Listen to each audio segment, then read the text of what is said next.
Vigili del fuoco al lavoro in mattinata per gli interventi post maltempo della notte. Come previsto dall'allerta gialla diramata dalla Protezione Civile, le raffiche di forte vento hanno causato diversi disagi, soprattutto caduta di alberi. Quello che vedete è in via San Gottardo a Udine, ma gli interventi si sono estesi anche a tutta l'area collinare, Pagagna, Colloredo, Tricesimo, Tarcento, Taipana, fino alla Bassa Friulana, alla Tisana, in particolare nell'area del cimitero di Gorgo e nella destra Tagliamento. A Frisanco, corrente ancora mancante su gran parte del territorio comunale.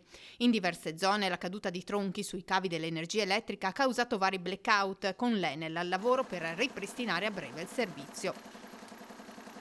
Le raffiche in pianura hanno raggiunto i 70-80 km/h, tra i 90 e i 100 sulla costa, meno forti a Udine in città, rilevanti invece su tutta la fascia pedemontana prealpina, con i picchi a Forgaria e Meduno, dove il vento ha soffiato raggiungendo i 110 km/h. Segnalata una caduta di massi a Resia. A Cormons il vento ha abbattuto l'albero di Natale in piazza. Operai comunali e volontari lo hanno prontamente rimesso al loro posto.